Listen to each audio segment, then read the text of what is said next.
by Ma'am Jen, partly, no, this is where rubber meets the road po, no, for the BPI and the Media Citizens Council po, no. We'll just provide, in the first few slides po, no, we'll just provide some context po, no, policy, at the same time, statutory, nabanggit kanina po ni Sir Francis about yung legalities, ano po. So partly, we will cover that in the next several slides po. So, let me just begin with negotiation. No? As discussed po, no, in the day one, I think, mediation really is facilitated mediation. So, we're talking about, ito po, no? It's really, no? It's a voluntary process. Two parties bargaining, no? To arrive at the settlement. So, pag sinabing negotiation, yung dalawang parties po, no? In dispute or with different interests. So this is regulatorily defined, no, in a certain issuance with respect to contractual negotiation. So ganyan lang siya, no. Mediation comes in, yun nga po, no. By the way, this will partly be an integrative summary na din po, no, nung inyong past 5 days. So mediation kicks in when there's already the third party, the mediator, selected, no, by the disputing parties, assuming there is a roster, no, wherein the parties can choose, no. Facilitates communication, yan, voluntary process, facilitates communication and negotiation. So again, when we say in theory, sa libro po, no, nabanggit po nung iba, parang hindi applicable yung mediation, I would say partly yes, no, in certain context, no, and we will discuss that further, yung applicability, no. Facilitates negotiation and assist parties in reaching a voluntary agreement. So, again, mediation po talaga is negotiation between the two parties with the mediator just facilitating the two negotiating. Ganun lang po talaga siya. That is why mas heavy po yung emphasis on, pag sinabi natin mediation strictly, no suggestion. So, let the parties negotiate, facilitator lang si mediator po, no? Strictly, no? We have courses on mediation, and as you have seen po, no, in the last few days, in Attorney Alice, in the Yusek Irene, ito po yung pinapaliwanag, no? Conciliation comes in, yung binanggit po ni attorney kanina, I'm personally aware, actually, mamaya, no, as we discuss further, ito actually yung mas ginagawa ng mga judges sa judicial dispute resolution, ito, no, yung conciliation. Tawag lang nila mediation, but when the judge sits there as a mediator for JDR, actually conciliation yung ginagawa nila, no? So, when does mediation becomes conciliation, no? Again, it's a voluntary process. It's really mediation. Ang kaibahan po, ito, nabanggit po ito ni Yusek Irene. A mediator may or may not have expert knowledge of the dispute or the information of the parties.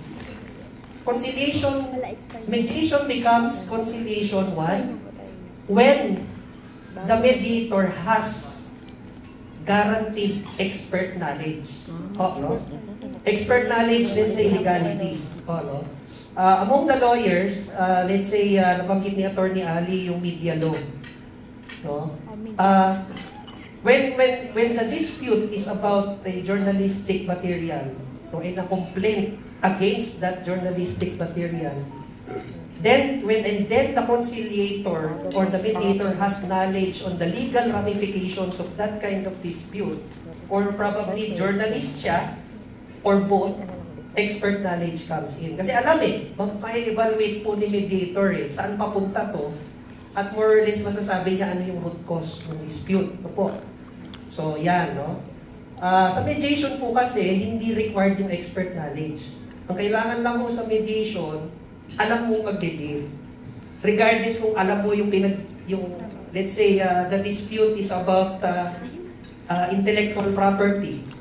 The mediator has totally no knowledge of intellectual property. Okay lang po yun.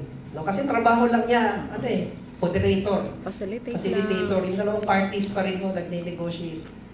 Pero pag conciliation, required po yung expert knowledge. Because when the mediator has no expert knowledge, the mediator, it will be in no position to suggest, barahin ka ng parties.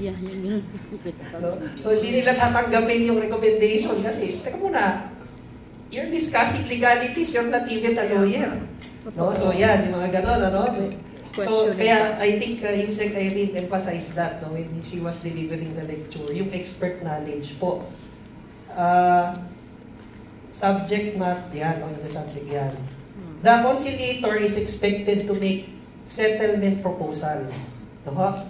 So, kapag sinabi mo natin conciliation, ang mediation becomes conciliation, muna, yun nga po, no? Expert knowledge, pangalawa, the mediator is expected to make informed proposals. Kasi expert po siya sa field no?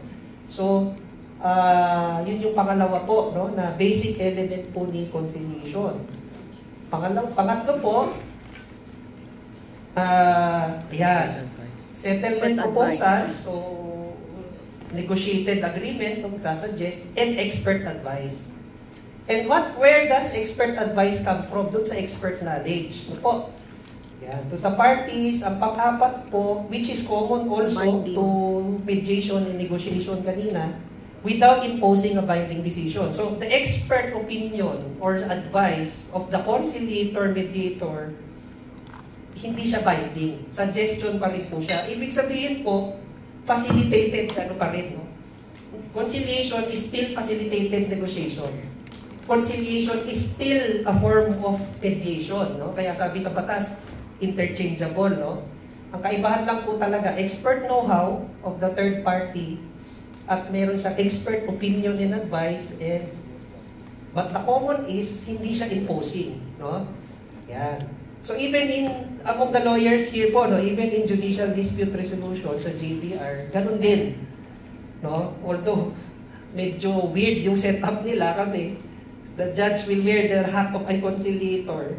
Then later on, pag hindi nag-settle, siya rin mag-adjudicate. No? So, ayan. Anyway, so yun po, no? Yes, interchangeable, papasok lang po. No? I just emphasize the difference.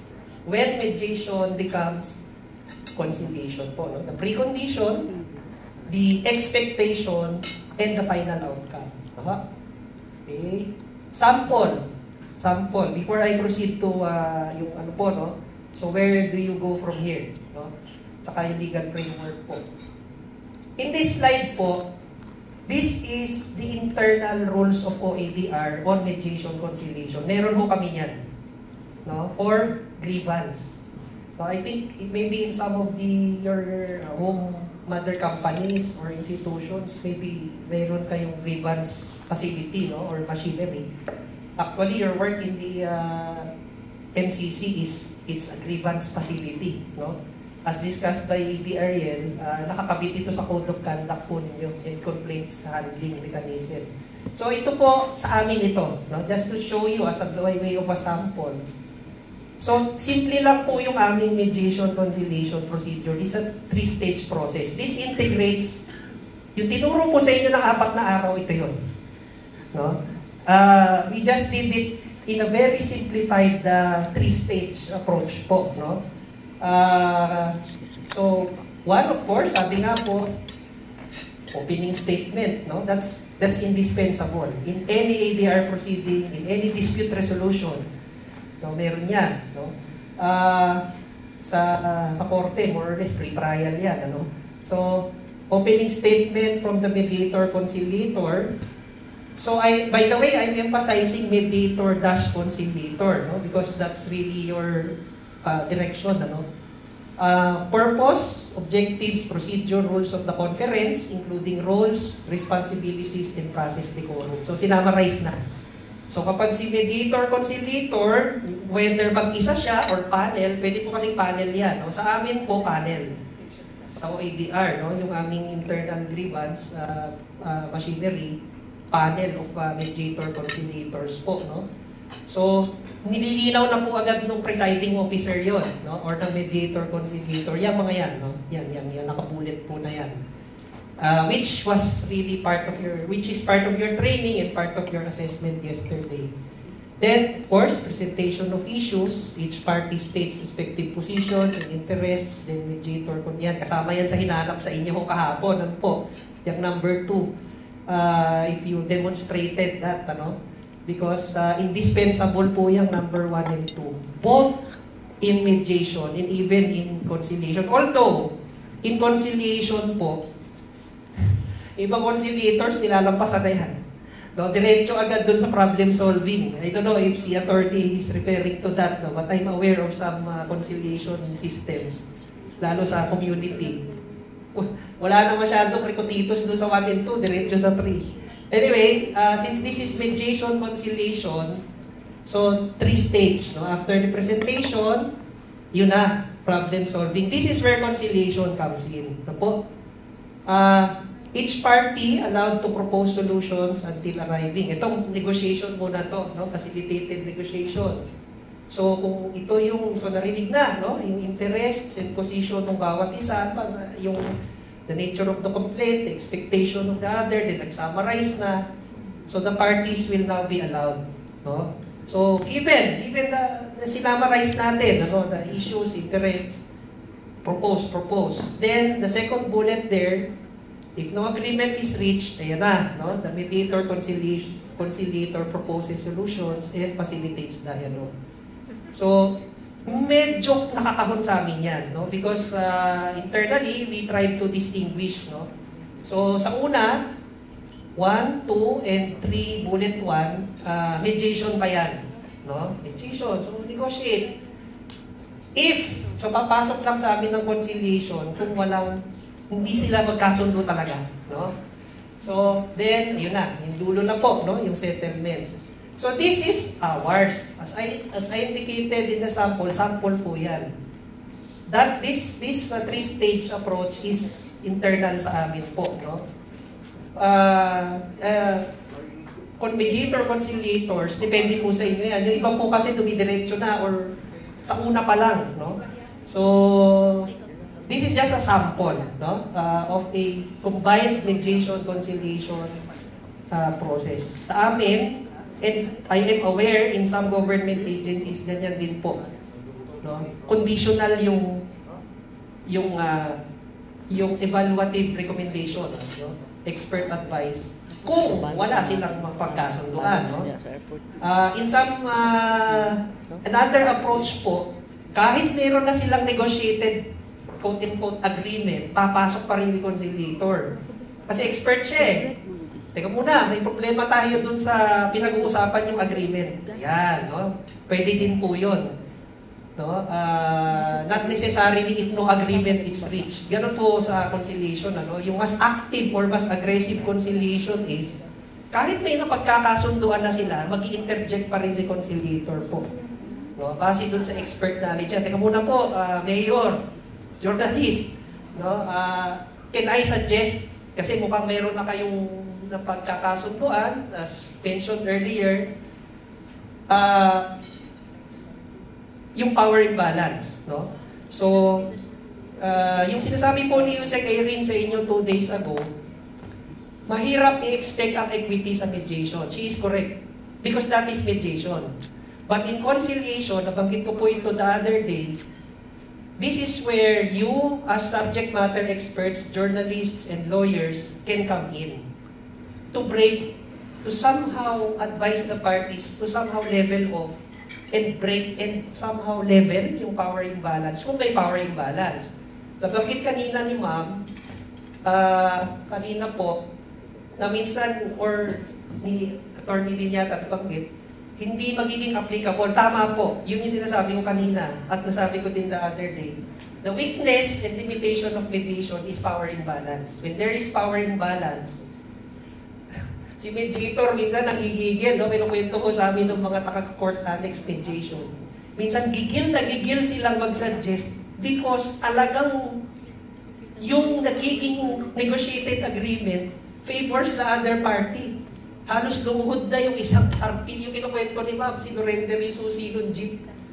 No? So, ganun kasi sa mediation eh, yung hindi ka pwedeng makialam. Pero sa conciliation po, kasi ito, importante po ito, no? Kapag ginawa nyo na po yung rules po ninyo as part of your complaint handling system and code of conduct, ma-establish yung part ng conciliation. Nabanggit po kanina ni Sir about credibility, no, ni Sir Francis. Importante po yun because to be conciliators, you have to position yourselves to be subject matter experts po, no? So, para ho meron kayong credibility when you give suggestions po, no? Ayan. So, that's just a context of an integrative context of your past several days po, no? So, may now proceed to the core, no? The core topic, no, assigned to me. So, just quickly for reference terms, ito no, ADR service. I went through the website of PPI. Nakita ko po ito, no, doon sa ang term nyo nga po doon is appropriate dispute resolution. So, it's part of your redress mechanism. Banggit po kanina ni, I think, si Sir Francis yun, na yung, it's not just about, politicians and journalists. Nabanggit din ni Ma'am kanina, it's about also journalist to journalist, or the general public to journalist, etc. No? So, it's basically a redress mechanism. Po, for in relation to the media and the citizens, no? So, service po yun na ino-offer ng Media Citizen Councils. Ito po yun. Basically, yung unang bullet po, serving as ADR practitioner or neutral, no? Third-party neutral as mediator conciliators po, no? Although, kapag another form of service is you later on providing ADR trainings. Po, no? Especially when you successfully later on secure the accreditation by the government through OADR, accreditation certification. Ayan, no? You will have that credibility. Also, even the Media Citizen Councils, kayo po, pag na-accredit po kasi kayo, you will have that quote-unquote credibility kasi isa-certify po kayo ng gobyerno na mediator conciliators. So, you will have that credibility o certified kami ng gobyerno o ADR. Kaya namin i-deliver itong training na to. So yun, providing ADR trainings. Then conducting ADR program and system design, that's also one. You can later be consultants. You will have that personality. Let's say some media companies would ask for assistance from the PPI, the Media Citizens Council.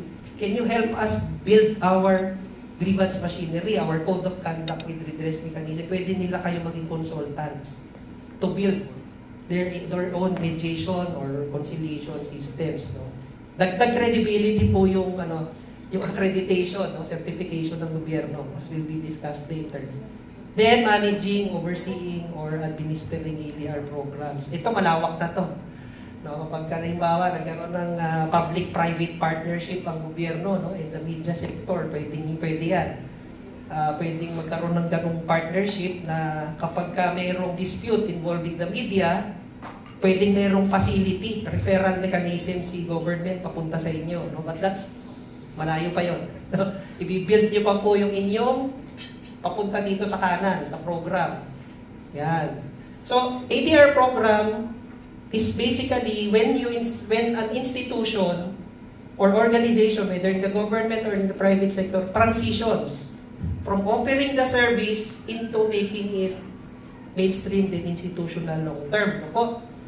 Paulit-ulit po nababanggit, the past several days, there will be rules, no, internal to you po, no? So the policies, no? So para po predictable siya, no? Nabanggit ni Sir Ariel kanina, this will form part of your code of conduct or form part or connected to the code of conduct and the complaint management system or complaint handling, no?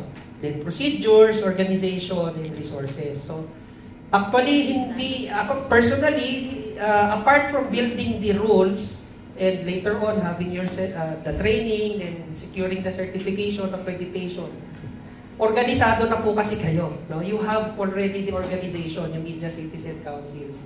So, itong third bullet will not be a challenge for you. No? More or less, you have resource mobilization also. So, lumalabas po, ang next step nyo talaga ay yung policy po ninyo and procedure. Then, later on, you will secure government certification through ADR. Then, your mediation, conciliation services will become a program which can be accredited and certified by the OADR, by the government. So, just just quick lang.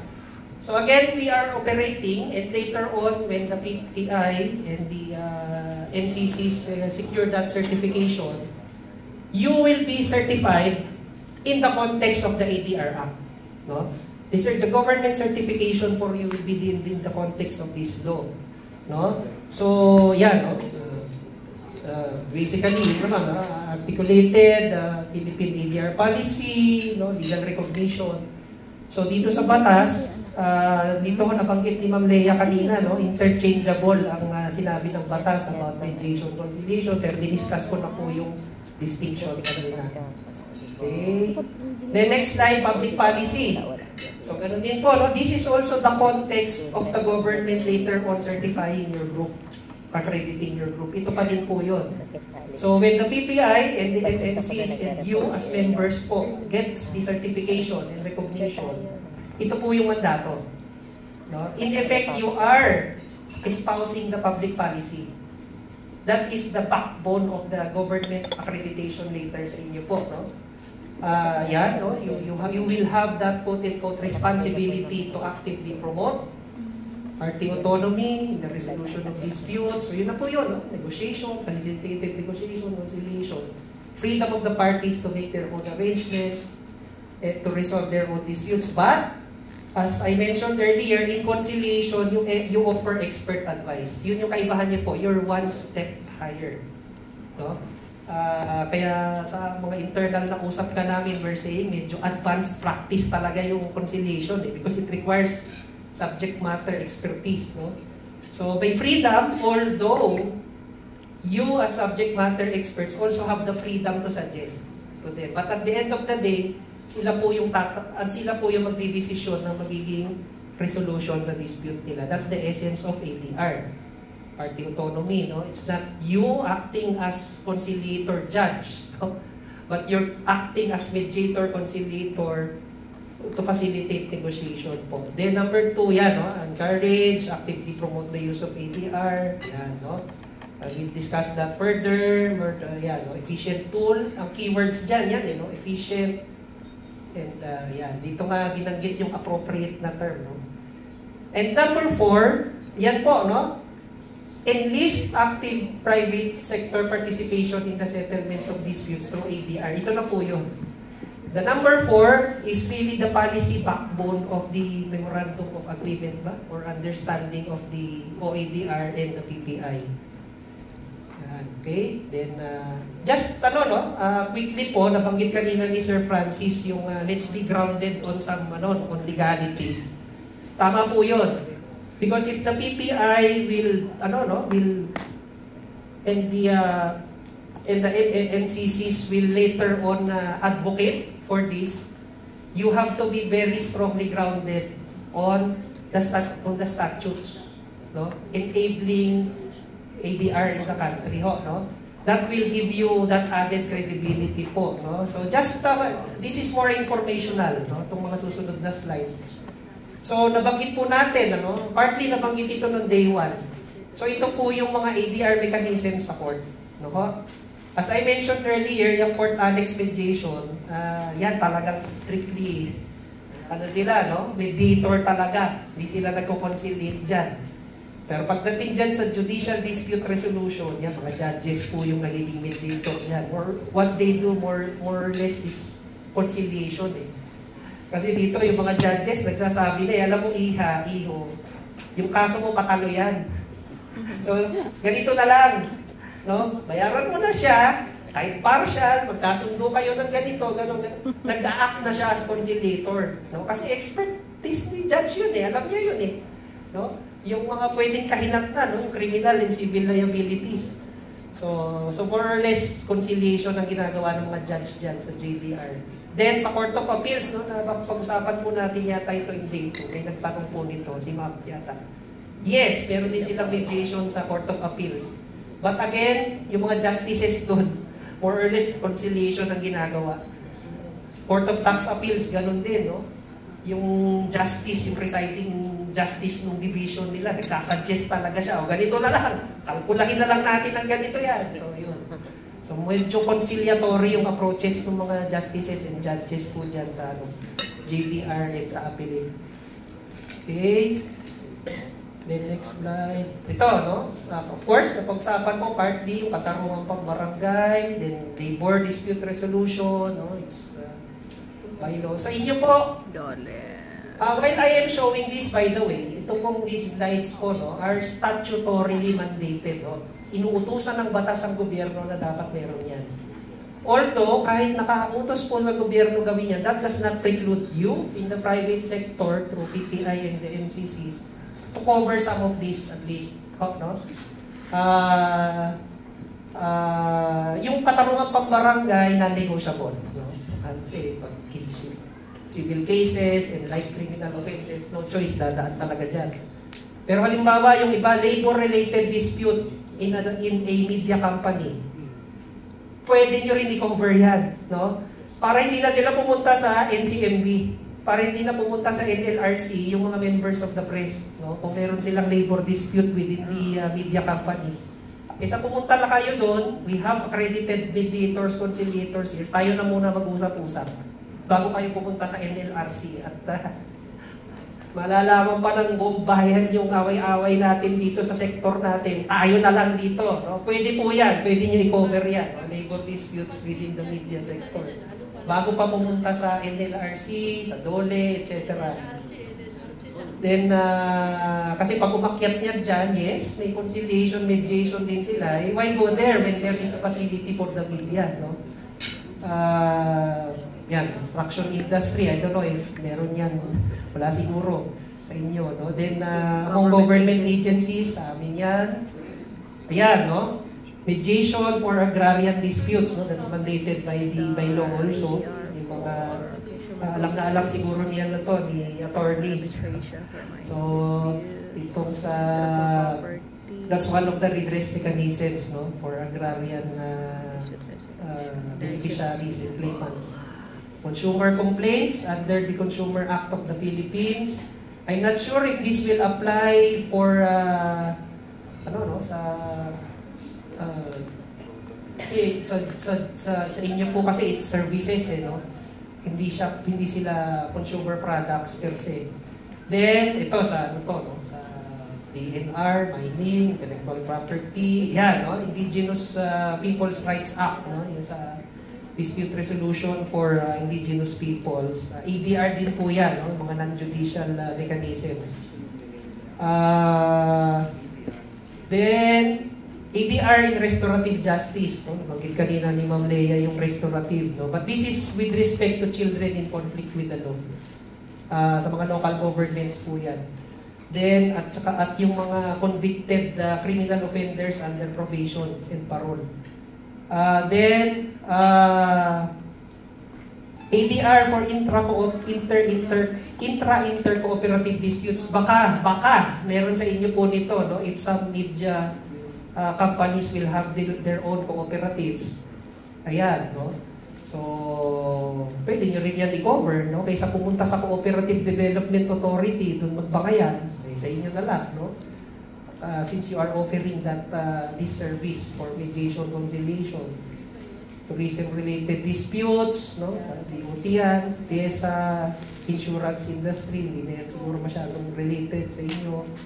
Ayan, conciliation, mediation, in dispute settlement. Sa organic law, the law creating the Bangsamoro Autonomous Region, meron silang statutory clause, no, about the mandatory adoption of conciliation, mediation. Merong isang section doon sa batas po nila. Kaya the BIRRMM will soon also enter into partnership with OADR. So, ina-advise ko na po kayo. Aming mga kasamahan. Malaki to, no? Because we're talking about several provinces, no, under the autonomous region. Heavy ang discussions dyan, actually. So, mediation, conciliation, kasi ang gusto nilang i-break dyan yung RIDO, no? RIDO, no? For our colleagues here, no? From the from the bar. Meron po dito. Yan ang gustong i-address niyang provision na yan sa batas na yan. Then, intra-corporate disputes, pwede rin mangyari ito sa media, no? A media company against a media company, no? So, under the revised corporation code, dito kasi intra, within.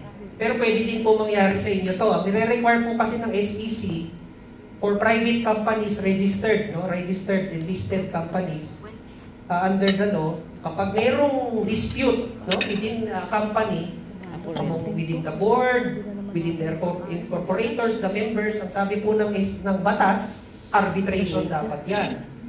Why go there? No, when you can offer, no, for media companies mediation, conciliation.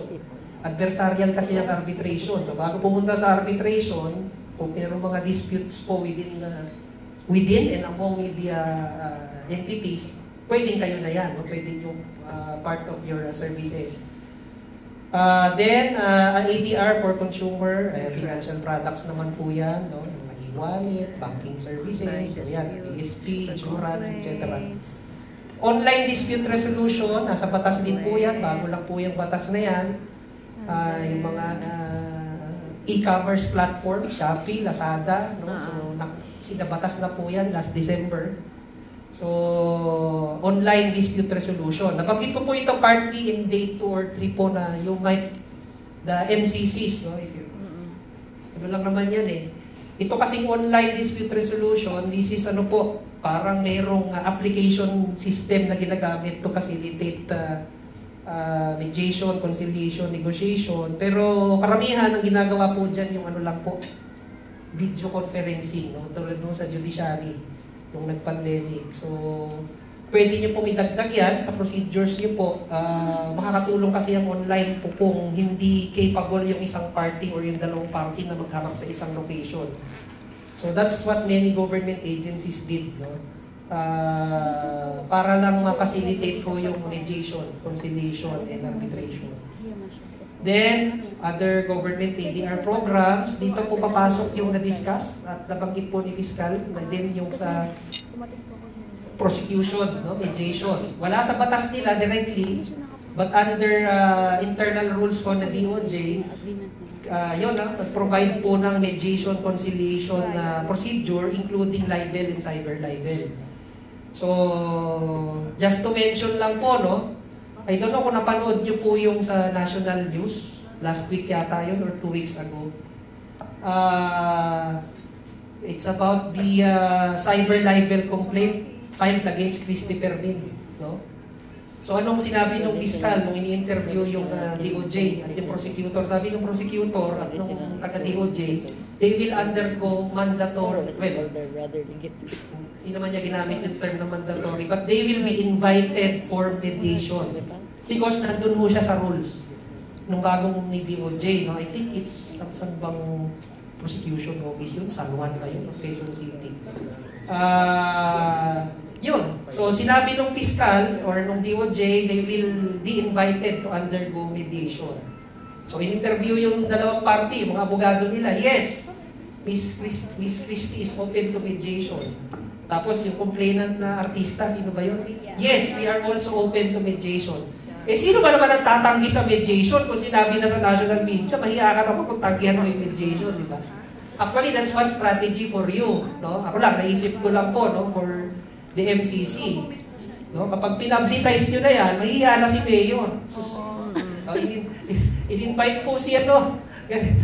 They are both invited for mediation. Ikaw parang politiko ka, tatanggihan mo yung mediation. Sira ka sa constituents mo pag tinanggihan mo yung mediation. So yun, ano? That's one sample, no? Yung kay DOJ po. Wala siya sa batas, pero nandun sa internal rules na nag-set. So, yun, no? Yung mga cases of the media involving libel, cyber libel, yun, re-refer talaga sa mediation yun. Pero prosecutor po yung mediator. Why go there? No? If the MCCs can offer that service. Okay? In the private sector, just quickly yan po. Ito yung sa inyo po, no? Number 1. At least, I think, And dito po yung direction talaga ng PPI, provision of, and the Media Citizen Councils po, no? Provision of ADR services, mainly as ADR providers, neutrals, no? But later on, you can also provide trainings. So, halimbawa po, some media entities or media sector will ask us for training on ADR at hindi na namin kayang i-accommodate, i-refer namin sa inyo. Kasi accredited po namin kayo. So, we will refer, halimbawa, let's say, some media companies, oh, government o ADR, can you provide us training or seminar on ADR? Ay, di na ho namin kaya. I-refer ho namin kayo kay PPI at sa mga MCCs. Kasi trained namin sila. Yun, no? Yung as training. Your group can become training providers po, no? Accredited by the government. Okay, so yan pa po, no? Intra-corporate disputes, nabanggit ko na kanina, that can happen within media companies po, no? That can happen. Then, among, and with, ito, nabanggit ni ma'am kanina to, no? Yung resolution of disputes among, ito, external parties pala to. Ito po yung sa inyo, no? Yung kanina na internal, yun yung letter A. Then with dispute boards, yan, iba yan, no? Sa mga projects yan. Construction, human resource, dispute resolution in academic institutions. Nabanggit kanina ni ma'am kanina yung SUCs. Kinakausap namin ng CHED na maglabas sila ng regulatory guidelines about ADR in higher education institutions. Tapos FFD. Wala kasing guidelines si CHED eh. So, availment of ADR services, of course, you as parties to the dispute, of course, legal services, representation in ADR proceedings. Among the lawyers here po, no?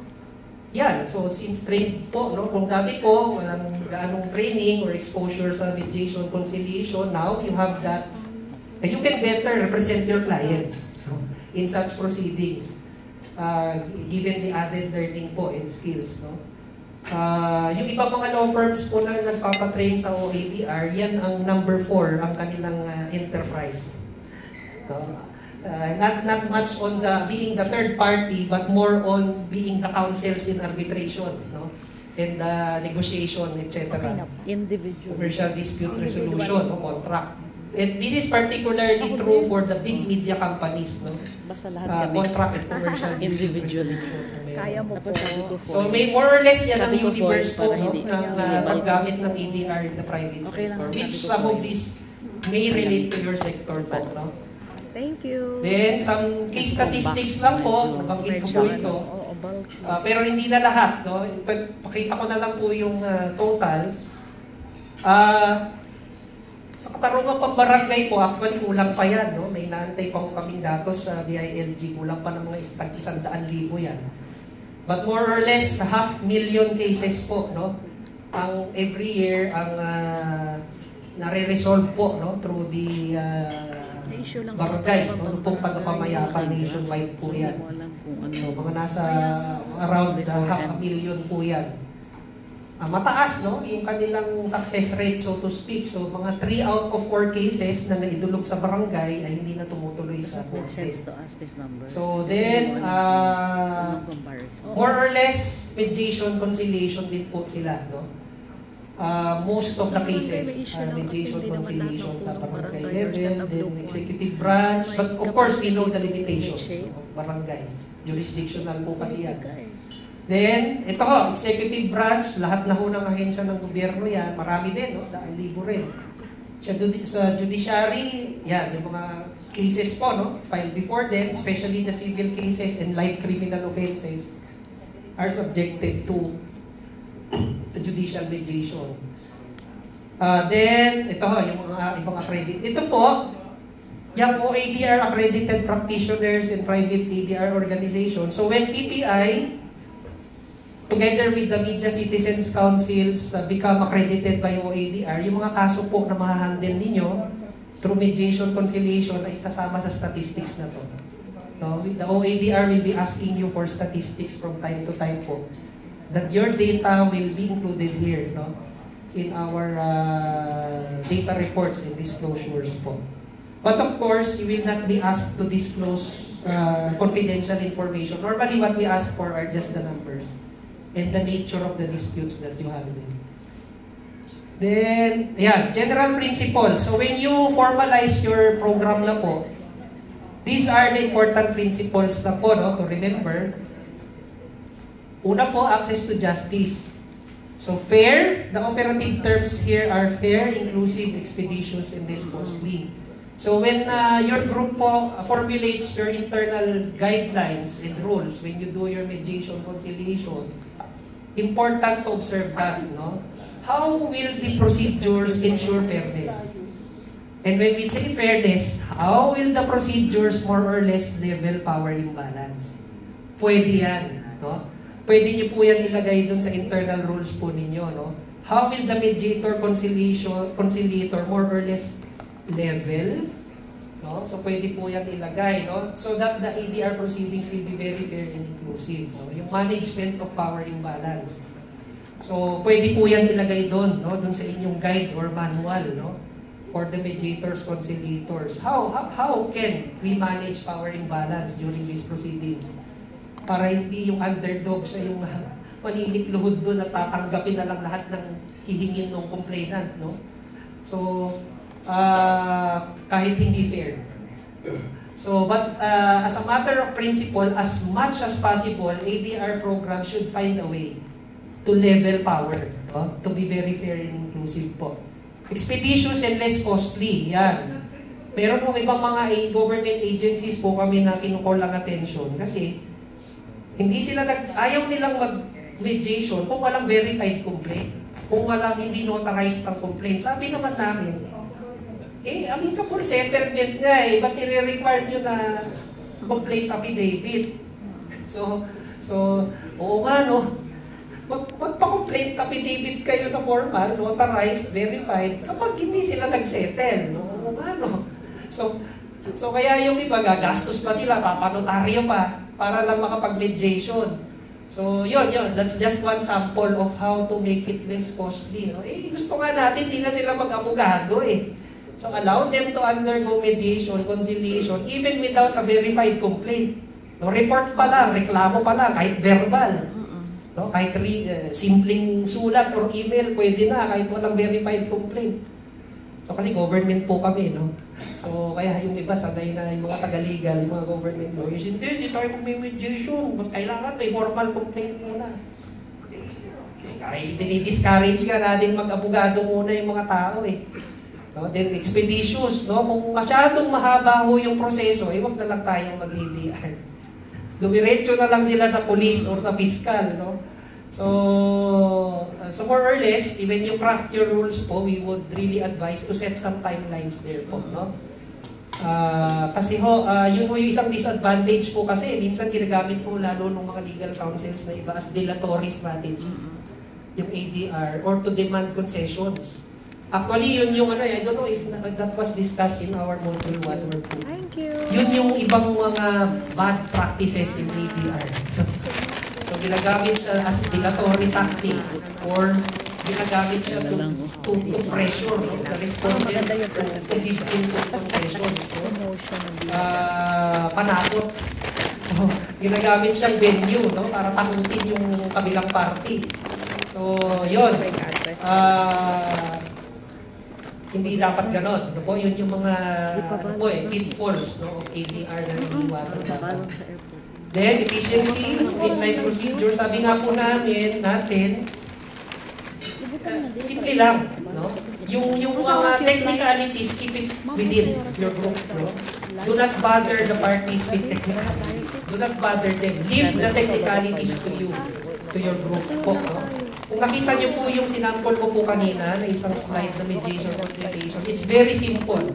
It's a very simple 3-stage process. Ano po? So, talagang ano lang siya, very structured yung aming discussion sa grievance. So, ikaw, siya, ako, ikaw, siya, ako, then agree tayo sa huli. Hindi tayo magkasundo kayo, next session tayo, then we have a deadline. That's simple, no? So, the rest are skills na po yung iba. Paano mababalance yung power imbalance, no? Paano mo mapacilitate yung dialogue skill na yun. But the procedure will more or less be, should be very simple. Let us not bother the disputants with technicalities, otherwise hindi sila pupunta sa inyo. Ano ba naman yan? Inaabogado tayo dito sa MCC. So, huwag na tayo dito. So, yun yung iniiwasan po natin. No? Simplify nyo lang po yung proseso nyo po. No? Sabi nga ni Sir Ariel kanina, this will form part of your complaint handling. Eh kung masyadong maraming technicality doon sa complaint handling at mediation, wag na lang. Aayawan nila yan. No? So, yan, no? Of course, competent personnel, isa pa rin po yan. That's the reason for training. Po, no? Because under the ADR law, actually mediators can be sued. No? Civilly, no? The lawyers here know that. Merong civil provision dun sa ADR law. No? Pwedeng idemanda yung mediator or yung third party neutral in the civil case kung nami-mishandle niya yung proceedings, confidentiality, etc. Binabadger niya yung parties. No?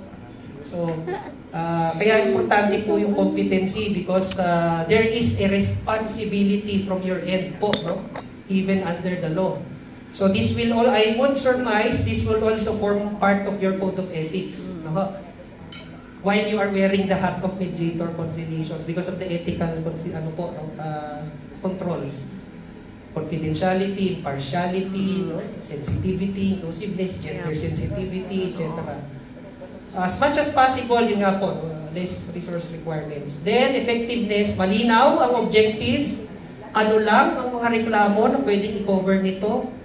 No? So, i-define, no? So, sir, somebody mentioned the other day about template, no?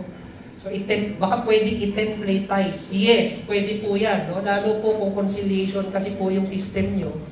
Pwede kayong meron parang internal handbook.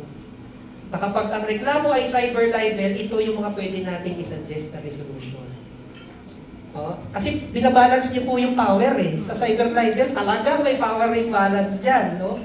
So, usually yung demandan takot na takot dyan kasi ang bigat po ng penalty niyan. So, at ang dali-daling i-establish ng probable cause, no? Sa prosecutor. Yun, malinaw. Malinaw po sa inyong rules, internal rules, ano yung mga complaints, offenses, so to speak, cases that can be covered by the system. When do we transition from mere mediation into conciliation? Yun sinasabi ni attorney kanina. In some cases, mediation will not work. I agree. Sa tagal ko po sa DOJ and for some of my years in OADR, nakita ko yan. Mediation will not work, especially when there is power imbalance. That is why during the negotiations, no, OADR PPI, ang napag-usapan, mediation, conciliation.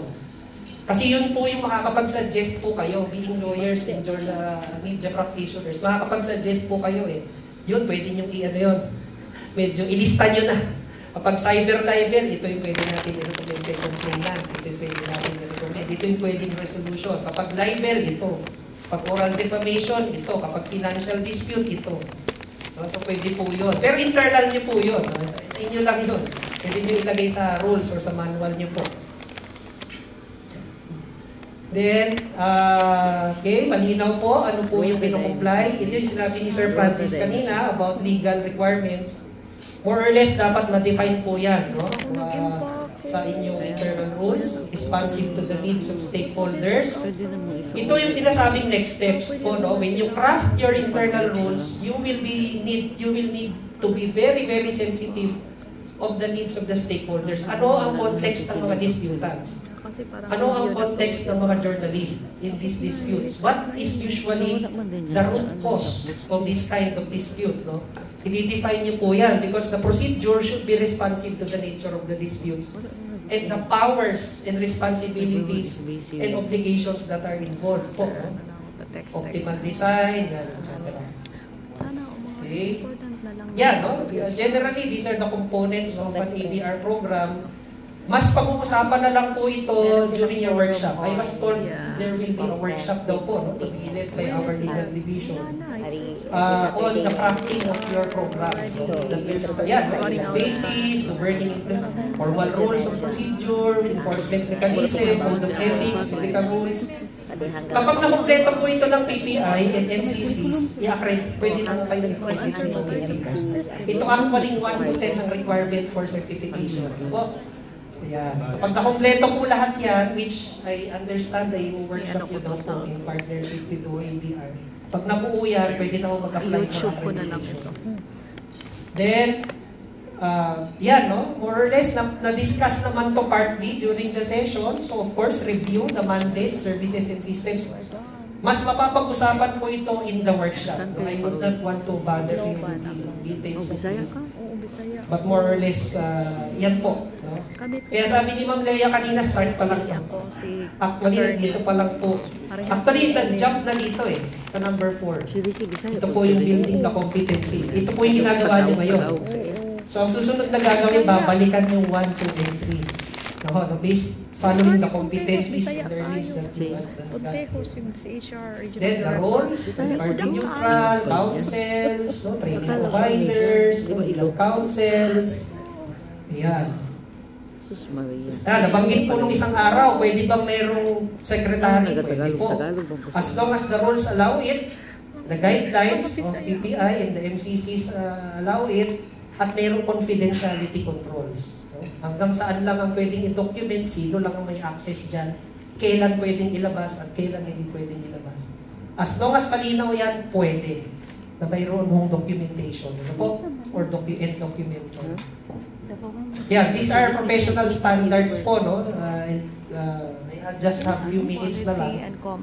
Quality and competence, so ensure continual rendition of ADR service, highest standards of professional. This will be the responsibility of the organization. Iko-commit po kasi ng organization ito, no? Itong mga professional standards na ito. No? Take measures to comply with guidelines, standards, continually improve competencies. Then confidentiality, no? We'll not go back to that, no? But the institution must preserve, no, and protect the integrity and confidentiality, take measures ensuring no communication proceeding is disclosed without express written consent. Yeah, no, that's a professional standard in ADR po. Protection of personal information in accordance with the Data Privacy Act. Then neutrality, fairness, independence, reasonably ensure that the adopted rules governing the ADR proceedings administered are fundamentally fair and impartial. This, napaka-importante niyan because the rules will be published. Ilalagay yan sa website niyo po. So, that will add credibility to you at magiging benchmark pa po kayo. No, ng ibang mga sektor, uy, ang husay ng rules nila, sa PPI, ng mga MCC, no? Gagayahin pa yan ng iba, no? So, ensure that the adopted rules are fundamentally fair and impartial. So, pwede po kayong maglagay dyan, sabi nga ni Atty. Ali, sa rules po ninyo, pwede kayong maglagay ng ibang certain guidance dyan, how to manage, no? Power imbalance, if any. But you have to just be implicit in that. No? Nasa husay ng pagkagawa po ng procedure niyo po yan. Remain fair, neutral, independent at all times. Professional, ethical conduct, this will be addressed by your code of ethics that will be calibrated po, no?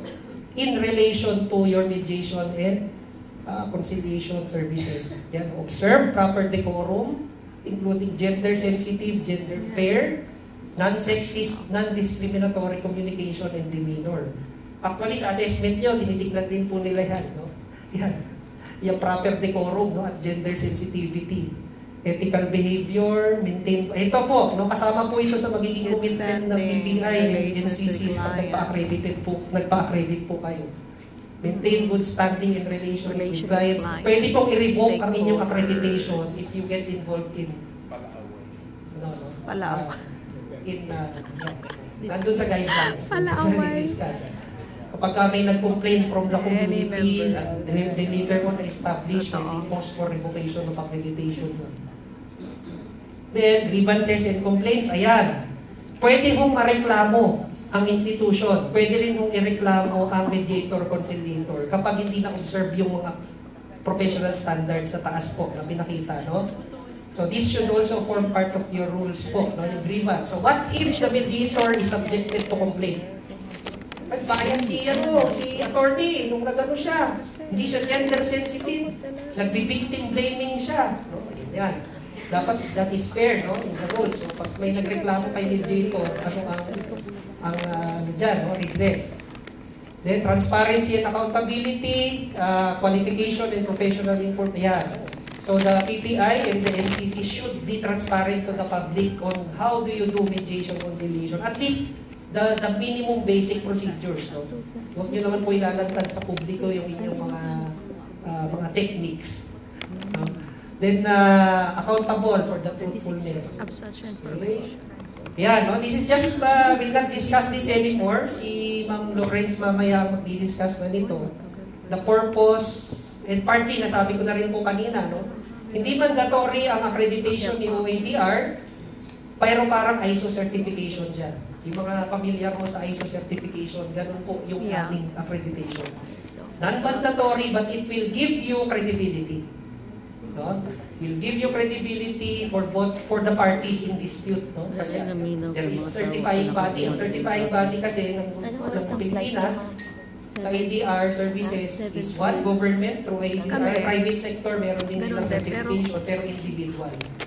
Only the government is able to accredit institutionally. No? Ngayon, sa Pilipinas. No? So, all the rest of the certifying bodies in the private sector, they accredit only individuals. So, tama po na nag-usap ang PPI at OADR because the OADR has that mandate and power to accredit institutions. Meron yan.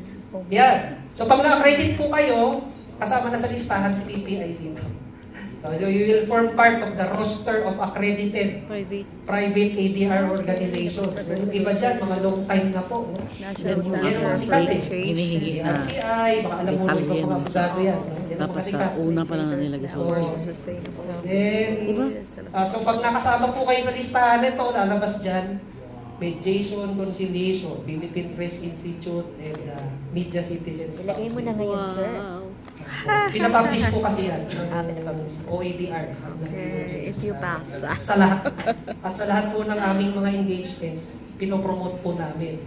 So when we do promotion activities, ipopromote namin na for the media sector, we have a partner, an accredited provider, which is the Philippine Press Institute and the NCCs. Okay, so sa government, dalawa pa lang yung volunteer. Yeah, no? Nasasama din po kayo sa statistics, no? Presuming that all of you here, ilan sila lahat dito, Ma'am Leia? 40. 40, assuming that everybody pass and get PPI gets the accreditation. Yeah, madadagdag po kayo dito. No? Pag magkakaroon tayo ng mediation, conciliation, so yung statistics, sasama po kayo sa bilang dyan. Wow. Actually, yung mga pangalan po ay nasa pinapublish din. Hindi ko lang pinakita kasi madami. So your names will be there in the government roster. Kung makapasa. Oo. Sila naman doon. Halimbawa, si attorney. Lalabas doon. Attorney, gano'n, profession, lawyer. Si ma'am, si miss, gano'n, profession, academic, journalist. Gano'n siya. Baka pwede pakita Ma'am Lawrence yung mamaya sample ng itsura ng roster. Okay. Last na lang from my end.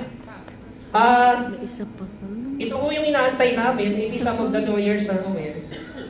Nire-revise po ngayon ng Supreme Court yung Rules on Civil Procedure na mandatory po for civil cases na dadaan po, no, exhaustion of ADR mechanisms. Sabi sa amin ng judiciary, baka ang i-require nila, baka lumabas na ito mga late this year or early next year. Kailangan merong 2 failed ADR bago ma-file ang kaso sa korte na civil, ha? Ibang usapan ng criminal. Dalawang failed Pero syempre, alam naman natin yan, ang gagawin ng mga abogado, puro criminal lang ipa-file para ma-circumvent ito, no? So, pero yun nga, ang sasalo naman doon is DOJ because in the rules of DOJ, may ADR. So kahit ma-circumvent ng mga abogado itong civil procedure, may ADR naman sa sa DOJ, sa prosecutor level at sa judiciary. Okay? So I think that's it from me. So pwede na po discuss. Yes, Pero ma'am. nagulat ako kasi hindi namin alam yung script nila. Include naman yung ABI at yung MCC sa list. Sabong-sabong. Could it be possible na almost 1 hour. ang Supreme Court or basta judiciary magkaroon ng official recognition and acknowledgement na and information to everyone na pagka libel cases involving media, here we are, meron tayo, pwedeng magkaroon ng gano'n. Yes, ma'am.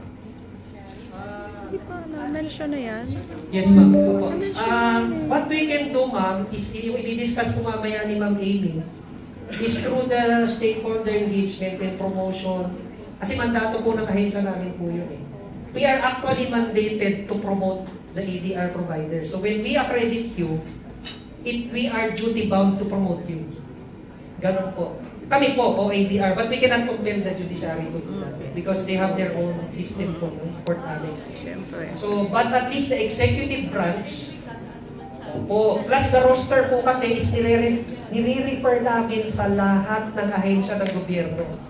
So everybody will, at saka publish din po, so gagandahan nyo rin po yun sa website nyo, yung branding po ninyo. Kailangan gandahan nyo po yung branding nyo kasi yung website nyo, may link yun sa amin. Nakakonect sa website namin po yung inyo. So, uy, meron Philippine Press Institute. So pag kinlik nila yan, kita agad dun sa landing page. Ano yung services offered? Yeah, including libel, cyber libel complaints. Kasi yung mga libel cases na Yes. hindi na talagang idaan na dito and makakatulong din siya. Depende Tama nga po, sa leverage nyo rin actually nagreklamo. sa mga mayor. Papayag siyang idaan Congress sa na yun. MCC. It's not all. Kasi pinopromote namin yung inyong pong institution, no? So, medyo may konting pressure dun sa mga makapangyarihan na mag-submit to this facility. No? organization. Okay. Teacher, sir, aside